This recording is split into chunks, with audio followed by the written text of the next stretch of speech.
A few remarks on the native name or the native names of Egypt.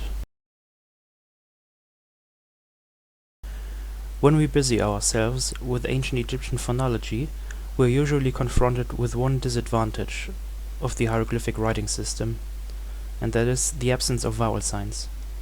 Similar to the scripts of several Semitic languages, it was designed to represent consonants only.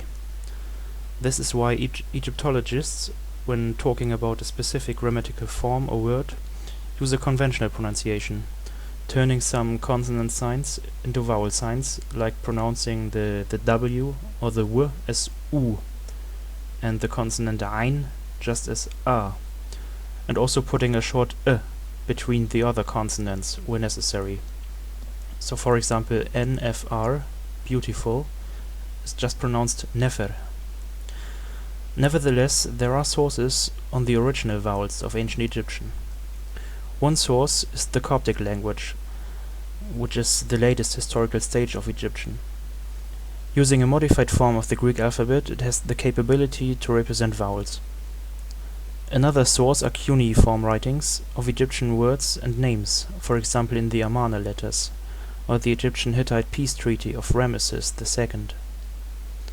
Keeping in mind that language changes as time goes by, and that the vowels in Coptic probably sounded differently from those in late Egyptian, which again sounded differently from those in Middle Egyptian, and so on, some Egyptologists have done a great job in reconstructing the Egyptian vowel system, at least the accented vowels. I will now briefly demonstrate how this may work, with a few examples.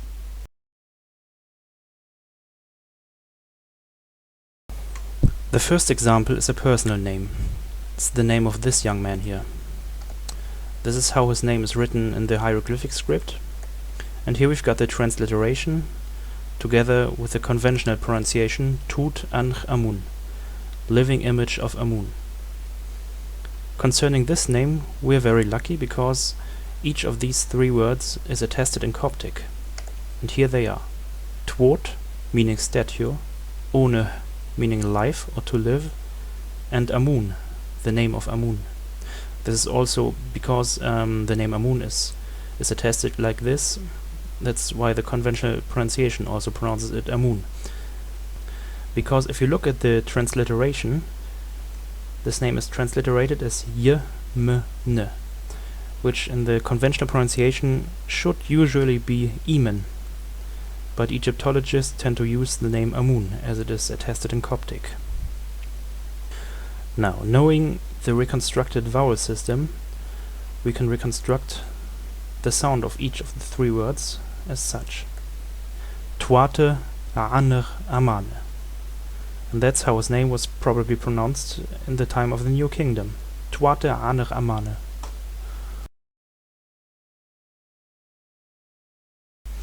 And now an example where we need to have a look at cuneiform writing of a name. We will have a look at the personal name of this impressive man here. Again, this is how his name is written in hieroglyphic writing. Here's the transliteration with the conventional pronunciation Ra-Mesisu Meri Amun. Re is the one who gave birth to him, beloved one of Amun. In the Egyptian-Hittite peace treaty, his name is of course also mentioned in the Hittite version, which looks like this: Ria Masesa Mai Amana. Comparing this with the hieroglyphic writing, we can reconstruct the pronunciation of his name during the time of the New Kingdom as such. Ria Mesise Mai Amane. This is the name of Ramesses II. Ria Mesise Mai Amane. Now we can finally start with what this video is actually about. The native name, or the native names to be more precisely, of ancient Egypt.